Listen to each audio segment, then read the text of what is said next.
Babar Azam big bash league में Australia में नाकाम हुए, श्रीलंका में आएंगे, यहां कंडीशंस अलग होंगी। और बिग बैश लीग में जो बाबर आजम का रोल था वो पाकिस्तान टीम में वो रोल नहीं है बाबर आजम का। ऐसा मैं नहीं कह रहा, पाकिस्तान के हेड कोच जनाब आकिब जावेद साहब, वो हेड कोच आकिब जावेद साहब नहीं है, सॉरी यार जुबान काट दो मेरी, लेकिन सच ये है कि आकिब जावेद साहब ही हेड कोच है, क्योंकि करता धरता पाकिस्तान क्रिकेट के वही हैं हेड कोच। वैसे जो प्रेस कॉन्फ्रेंस हुई उस पर बात करेंगे तो उसमें जो बतौर हेड कोच आए थे वो आए थे माइक हैसन साहब, फिर कैप्टन जो है वो सलमान अली आगा साहब ऑफ कोर्स, और फिर selector cricket head of cricket affairs, head of PCB Mohsin Naqvi साहब के जानशीन जनाब आकिब जावेद साहब भी आए थे। तो थोड़ी सी प्रेस कॉन्फ्रेंस की बात करते हैं। बाबर आजम पर उन्होंने बात की, उस्मान खान पर बात की, ख्वाजा नाफे पर बात की और रिजवान को ना रखने पर बात की। एक एक पॉइंट आपके सामने और फिर उसका चीर फाड़ करेंगे हम करेंगे नहीं, ठीक है, करेंगे लाहौर में कहते हैं, मैं इस्लामाबाद में मौजूद हूं तो करेंगे। अच्छा, पहली चीज मैं आपके सामने रखता हूं, उन्होंने बड़ी दिलचस्प बात की कि बाबर आजम जो है वो हमारा मैन प्लेयर है। और अगर देखा जाए बाबर आजम के बारे में तो जो कंडीशंस हैं ऑस्ट्रेलिया में वो अलग थी, श्रीलंका में आएंगे तो कंडीशंस अलग होंगी, और वहां पर जो है वो बतौर ओपनर खेल रहे थे और हमारी टीम में वो ओपनर नहीं है। इसी को सेकंड किया सलमान अली आगा ने कि भाई बाबर आजम इतने बुरे नहीं है जितने आप लोगों ने बनाए हुए हैं। कमबैक के बाद देखा जाए तो एक मुकाबले में 70 बनाया था, प्लेयर ऑफ द मैच हुए थे अगेंस्ट वो क्या कहते हैं श्रीलंका, फिर जिम्बाब्वे के खिलाफ भी शानदार वो एक इनिंग खेली थी 50+ रन की, वहां पर भी 78 रन बनाए थे। तो बाबर आजम ठीक ठाक हैं, सर मान लेते हैं आपकी, लेकिन सच अगर मैं आपके सामने रखूं ना तो बाबर आजम जो अच्छा परफॉर्म करते हैं वो बाउंसी कंडीशंस में ही करते हैं। और बाबर आजम को पसंद है पेस ऑन द डिलीवरी, यानी pace on the pitch, I beg you pardon, जब आप जिस पिच पर वो खेलते हैं जहां पर अगर बाउंस एक्स्ट्रा हो, यहां पर पेस ज्यादा हो, तो बाबर आजम वहां अच्छा परफॉर्म करते हैं। ये स्टैट्स कह रहे हैं, ये रिकॉर्ड कह रहे हैं। और ये भी सच है कि बाबर आजम जब अपने करियर के पीक डेज में थे, जब बाबर आजम को पकड़ना मुश्किल नहीं नामुमकिन था, तब भी वो स्पिन के खिलाफ फंसते थे सर। अगर बात की जाए अब 2019 से लेकर 22 तक तो स्पिन के खिलाफ वो ज्यादा आउट हुए, और जिन दिनों में बाबर आजम पीक पर थे तब वो स्पिन कंडीशन में फंसते थे। तो बस जब श्रीलंका में जाएंगे जहां पर सबसे ज्यादा स्पिनिंग कंडीशन हैं तो वहां पर वो क्या करेंगे, ये भी एक सवाल है। इसको जवाब हुआ तो दीजिएगा।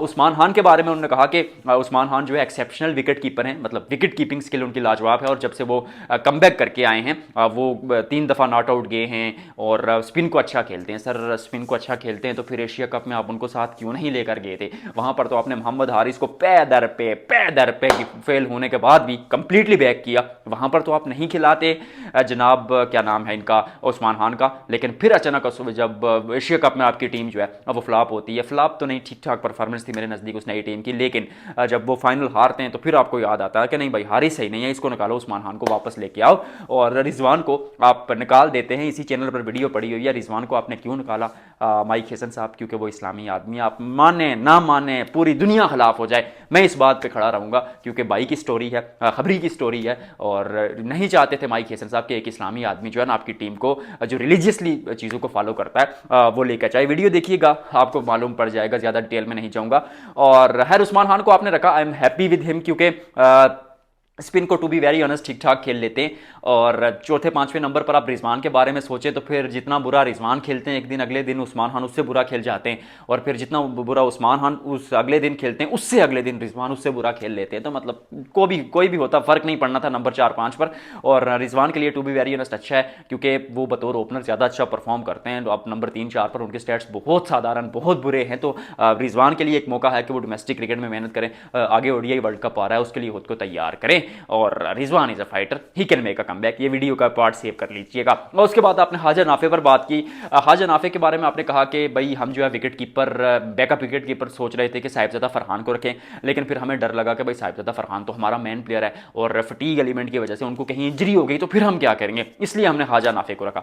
सर बहुत अच्छा, वेल डन, लेकिन ख्वाजा नाफे आपके प्लान में नहीं थे, आप तैयारी करके नहीं आए। आप ये अंधू का जो काना होता है, नहीं कानू का राजा अंधा नहीं, अंधू का काना राजा, यार ये वो क्या होता है यार, एक ऐसा वो कहावत सी होती है कि जहां पर सारे अंधे हो ना, उनका जो राजा होता है वो भी अंधा होता है, अंधू का राजा काना, हाँ इस तरह का कुछ। तो अब यहां पर मैं चीज़ में इसलिए कह रहा हूं क्योंकि अगर रिसेंटली आप देखें ना, जो आपने पिछले 6 महीने में आपने तैयारी की, आपने पाकिस्तान शाहीन्स के साथ रखा गाजी गौरी को बतौर विकेट कीपर, उससे पहले आप रोहेल नज़ीर पर इन्वेस्ट कर रहे थे, आप मोहम्मद हारिस को खिला रहे थे, ख्वाजा नाफे तो आपके प्लान में थे ही नहीं। अचानक वो टी10 लीग में परफॉर्म करते हैं और आप उनको लेकर आ जाते हैं टीम में। यार आई मीन होमवर्क नहीं है। और अगर आप रिसेंट परफॉर्मेंस की बात कर रहे हैं तो फिर मास सदाकत, आई नो कि मास सदाकत विकेट कीपर नहीं है, लेकिन उनका हक पहले बनता था शायद ख्वाजा नाफे से, क्योंकि साहिबजादा फरहान से आप कीपिंग करा सकते थे या आप कंटिन्यू कर सकते थे उस्मान खान को। अगर मजीद आउट ऑफ द बॉक्स आप सोचते तो आप रिजवान को वापस लेके आते, लेकिन आपने ऐसा नहीं किया। और ख्वाजा नाफे को अगर आपने खिलाना था तो क्यों उनको तैयार नहीं किया पहले, क्यों उनको डायरेक्ट पाकिस्तान टीम की भट्टी में डाल दिया। मुझे बहुत पसंद है लड़का, लेकिन ये उनके साथ ज्यादती है कि भाई खिलाड़ी तैयार नहीं है, खिलाड़ी उस स्टेज पर अभी नहीं पहुंचा कि वो इंटरनेशनल क्रिकेट में कंपीट कर पाए, तो क्यों आप उनको लेके आते हैं। आई रियली होप कि वो अच्छा करें, और उम्मीद भी है मुझे अच्छा करेंगे, क्योंकि खेलने का तरीका लाजवाब है। लेकिन पाकिस्तान क्रिकेट बोर्ड की उस मेंटेलिटी की बात की जाती है कि खिलाड़ी कैसे तैयार किया जाता है। फिर उन्होंने कहा कि हारिस रऊफ के बारे में हमने बड़ा सोचा, और हारिस रऊफ और उनके साथ क्या कहते हैं अहमद दानियाल, ये सारे खिलाड़ी रेस में थे, लेकिन एट दी एंड वो गेंदबाज ये रेस जीते जो उनसे बेहतर गेंदबाजी करते हैं। तीनों जो कहते हैं फॉर्म्स में, तीनों फॉर्म्स में, यानी टेस्ट ओडीआई T20 में नहीं, बल्कि शुरू के ओवर्स में, मिडिल ओवर्स में और डेथ ओवर्स में। सर मुझे आप ये बात बता दीजिएगा कि डेथ ओवर्स में आपके पास कौन सा स्पेशलिस्ट गेंदबाज है सिवाय नसीम शाह के। नसीम शाह तो खैर पुराने गेंद के साथ भी अच्छी गेंदबाजी करते हैं, लेकिन काबिलियत उनकी भी जो है वो निखर कर आती है नए गेंद के साथ। शाहीन शाह अफरीदी का तो वो पहला स्पेल ही एब्सोल्यूट सिनेमा होता है, उसके बाद तो उनकी गेंद में भी वो दमहम नहीं रहता। और उसके अलावा अगर देखा जाए तो फ़हीम अशरफ को आप बतौर ऑलराउंडर लेकर जा रहे हैं, उनको आप गेंदबाज ना गिनिएगा। और सलमान मिर्जा भी नए गेंद के ही शौकीन है, तो फिर डेथ ओवर्स में कौन गेंदबाजी करेगा। आपने ना वसीम जूनियर को रखा, ना हारिस रऊफ को रखा, ना अहमद दानियाल को रखा। और बाबर आजम और हारिस रऊफ दोनों की अगर तुलना की जाए, दोनों का अगर कंपेरिजन किया जाए बिग बैश लीग में, तो Babar Azam I mean 11 matches में 202 रन, 196 गेंदें खेलकर 103 के स्ट्राइक रेट से, और हारिस रऊफ 11 मैचेस में 20 विकेटें 16 की एवरेज से। सर बिग बैश लीग में हारिस परफॉर्म करके आया, आपने उनको रखा नहीं है, ठीक है मान लेते हैं वो चोकर हैं, लेकिन फिर पुराने गेंद के साथ गेंदबाजी कौन करेगा। इसका सवाल, इस सवाल का जवाब दीजिएगा, क्योंकि हारिस रऊफ नहीं तो वसीम जूनियर होते, वसीम जूनियर नहीं तो अहमद दानियाल होते। परफॉर्मर तो वो भी करके आए यार, इमर्जिंग एशिया कप आपने अहमद दानियाल को जिताया। ये टीम बनाना आपको नहीं आती, आपको पहली तारीख का इंतजार होता है कि सैलरी आएगी, फलाना डमकाना ये वो, ये मेरिट की बातें आप मत किया करें। और जिस तरह आपकी सिलेक्शन होती है वो भी मुझे पता है। अगली वीडियो में मिलते हैं, वीडियो थोड़ी सी लंबी हो गई है, तो मतलब अगली वीडियो में मिलेंगे, थोड़ी डिटेल मजीद चर्चा करेंगे। चैनल को सब्सक्राइब कीजिएगा, वीडियो को लाइक और शेयर कीजिएगा, और बताइएगा एक भाई का कोड कैसा है।